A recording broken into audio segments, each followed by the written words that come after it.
Hai, Assalamualaikum warahmatullahi wabarakatuh. Selamat datang kembali di channel YouTube saya, Cucu Evi Lusiani. Di video sebelumnya kita sudah banyak membahas tentang 10 faktor yang perlu diperhatikan dan dipertimbangkan dalam penentuan lokasi pabrik kimia. Tahap selanjutnya yang bisa kita lakukan setelah kita mengetahui ke-10 faktor tersebut, kita dapat melakukan analisis kira-kira dari beberapa alternatif untuk pemilihan lokasi pendirian pabrik, mana yang bisa kita tetapkan sebagai lokasi pendirian pabrik. Di sini ada tahapan analisis penentuan lokasi pabrik. Yang pertama yang harus dilakukan adalah kita perlu mengidentifikasi faktor-faktor dominan untuk penentuan lokasi pendirian pabrik.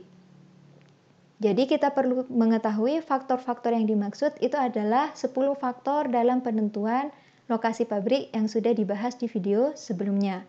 Kemudian, tahap yang kedua yang bisa kita lakukan adalah menentukan beberapa alternatif lokasi untuk pendirian pabrik.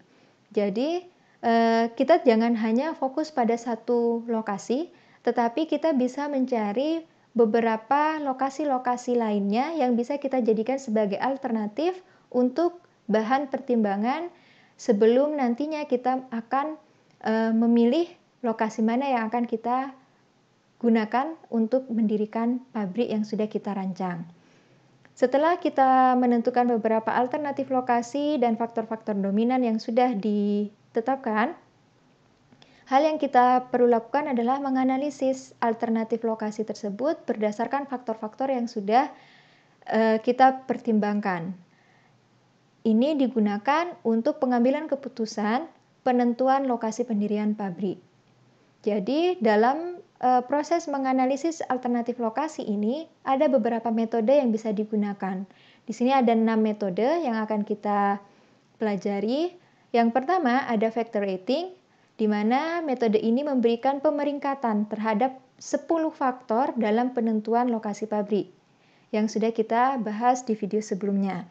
Jadi, metode ini adalah metode kualitatif yang mudah untuk digunakan, namun memang penilaiannya bersifat subjektif karena tergantung dari tim yang melakukan survei dan orang yang memiliki kepentingan.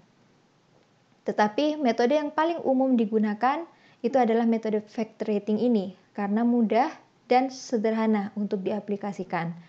Kemudian untuk metode yang kedua itu adalah metode perbandingan biaya. Metode ini membandingkan total biaya masing-masing alternatif lokasi. Jadi di tiap lokasi, alternatif lokasi yang kita pilih, misalkan lokasi A, B, dan C, itu sama-sama dianalisis secara ekonomi bagaimana nilai fixed cost ataupun variable cost ya, analisis ekonomi dari tiap lokasi itu seperti apa.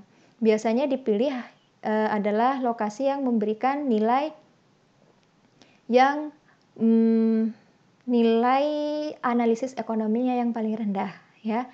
Karena di sini biaya untuk produksi itu diharapkan yang serendah mungkin. Seperti itu. Kemudian BEP, break even point. Jadi di sini metode ini menggunakan perhitungan BEP sebagai dasar untuk menetapkan lokasi mana yang akan kita pilih. Jadi di tiap lokasi dihitung berapa BEP-nya, dipilih BEP yang paling rendah untuk nantinya ditetapkan sebagai lokasi pendirian pabrik. Jadi diingat BEP di sini seperti yang sudah kita pelajari di mata kuliah ekonomi teknik, break even point. Pada kapasitas berapa pabrik tidak akan mengalami kerugian ataupun keuntungan. Jadi di situ titik impas ya istilahnya.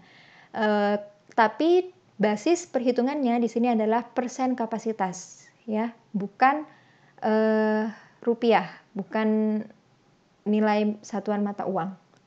Yang dijadikan basis perhitungan adalah kapasitas produksi. Kemudian metode yang keempat itu adalah transportasi. Metode ini digunakan untuk mengatur distribusi produk ke konsumen. Jadi yang dilihat adalah dari akses transportasi untuk menyalurkan produk sampai ke tangan konsumen. Metode yang kelima adalah load distance. di mana untuk metode ini lebih mempertimbangkan kepada jarak dan beban pekerja. Itu untuk yang metode kelima. Kemudian metode keenam adalah center of gravity, metode yang menggunakan perhitungan rata-rata dari koordinat lokasi pabrik yang direncanakan. Nah, untuk materi kita yang akan kita bahas akan kita fokuskan pada metode yang sering umum digunakan, yaitu metode yang paling sederhana menggunakan factor rating, di mana kita akan memberikan skor terhadap masing-masing 10 faktor yang sudah ditentukan itu dalam penentuan lokasi pendirian pabrik. Nah, kita langsung bahas untuk metode factor rating ini, langkah-langkahnya yang bisa kita lakukan. Yang pertama adalah menentukan terlebih dahulu faktor-faktor yang akan dinilai. Sudah jelas faktor-faktor tersebut adalah 10 faktor dalam penentuan lokasi pabrik. Kemudian yang kita lakukan selanjutnya adalah memberikan bobot. Bobot berdasarkan tingkat kepentingan masing-masing faktor. Jadi tiap faktor di 10 faktor penentuan lokasi pabrik itu kita berikan bobot. Setelah kita berikan bobot, kemudian berdasarkan alternatif lokasi yang kita pilih, kita berikan skor untuk masing-masing faktor. Ya, setelah pemberian bobot dan skor, kita bisa ke tahap keempat, yaitu menghitung nilai dengan cara mengalihkan bobot dan skor. Jadi tahap 2 dan tahap 3 dikalikan sehingga menghasilkan tahap 4. Untuk nantinya, perhitungan nilai ini dijadikan sebagai dasar pertimbangan dalam menetapkan lokasi pabrik berdasarkan nilai tertinggi. Agar tidak bingung, kita langsung saja ke contoh kasus ya. Di mana di dalam contoh soal ini, salah satu perusahaan PT X yang bergerak di bidang manufacturing semen di Indonesia berencana untuk mendirikan pabrik baru di Sulawesi Selatan. PT X tersebut menggunakan factor rating method dalam menentukan lokasi mana yang terbaik untuk pabrik semen mereka. Setelah survei di beberapa kota sebagai alternatif lokasi, tentukan lokasi mana yang dapat dipilih sebagai lokasi pendirian pabrik dengan menggunakan factor rating method tersebut. Kita bisa menyelesaikan kasus ini dengan menggunakan kelima step atau kelima langkah pada factor rating method. Kita langsung saja ke penyelesaiannya. Yang pertama, kita menentukan faktor-faktor yang akan dinilai. Jadi kita lakukan list atau daftar, membuat daftar faktor yang akan dinilai. Karena kita sudah membahas 10 faktor dalam penentuan lokasi pabrik, berarti faktor yang kita masukkan adalah ke 10 faktor itu. Setelah faktor-faktor yang akan dinilai sudah ditentukan, tahap yang kedua, kita memberikan bobot berdasarkan tingkat kepentingan masing-masing faktor. Bobotnya kita berikan sesuai dengan jenis produk yang akan kita hasilkan. Jadi itu disesuaikan dari jenis pabriknya, beroperasinya seperti apa, dan produk yang akan dihasilkan itu seperti apa. Tidak harus semuanya mengikuti angka-angka ini. Ya, kalau bobot ini sudah diberikan, yang perlu diperhatikan juga total bobot itu harus 1, atau kalau dalam persen adalah 100%. Tiap faktor akan diberikan bobot berapa terserah sesuai dengan kepentingan masing-masing faktor sesuai pabrik yang akan beroperasi atau produk yang akan dihasilkan. Kemudian step yang ketiga yang bisa kita lakukan adalah memberi skor. Dari masing-masing faktor ini akan kita berikan skor untuk tiap lokasi yang kita pilih sebagai alternatif lokasi. Seperti di kota A, misal saya beri nilai 70 untuk faktor ketersediaan bahan baku. Karena saya nilai di kota A, di situ menyediakan sumber bahan baku yang cukup bagus, sehingga saya berikan nilai 70. Begitu pula di kota B. Namun untuk kota C ternyata ketersediaannya berdasarkan hasil survei ketersediaan untuk bahan bakunya kemungkinan besar di masa yang akan datang itu akan sangat menipis untuk 2 atau 3 tahun ke depan. Karena juga banyak pabrik yang menggunakan bahan baku tersebut meskipun produknya berbeda, misalkan seperti itu. Sehingga di sini saya beri nilai 40. Nah, pemberian skor di sini bisa dalam range 1 sampai 100 ataupun dalam range 10, 20, 30, 40 sampai 100. Terserah kalian, ya. Dan di sini kembali lagi sifatnya memang akan sangat subjektif karena penilaian ini, pemberian skor ini didasarkan pada tim yang melakukan survei.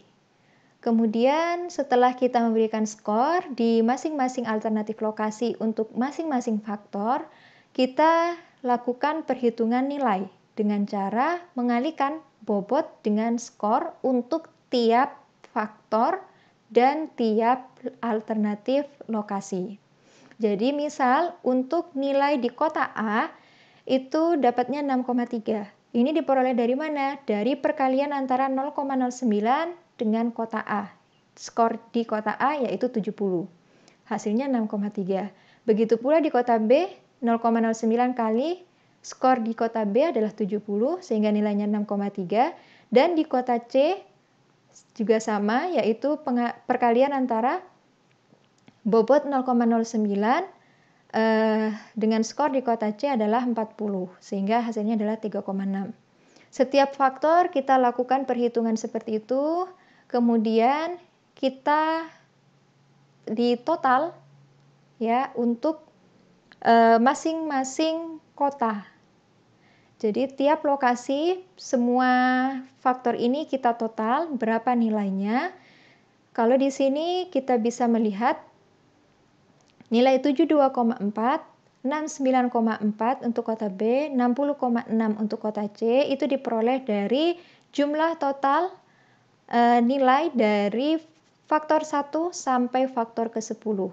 Jadi di sum faktor 1 sampai ke-10 hasilnya ternyata untuk kota A 72,4, untuk B, kota B itu adalah 69,4 dan kota C adalah 60,6. Ini akan dijadikan sebagai dasar pertimbangan untuk step kelima, yaitu menetapkan lokasi pabrik berdasarkan nilai tertinggi.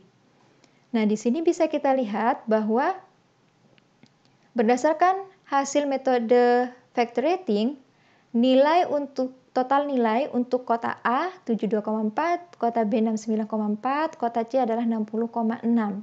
Sehingga yang akan kita pilih sebagai lokasi pendirian pabrik adalah kota yang memiliki atau memberikan penilaian yang paling tinggi.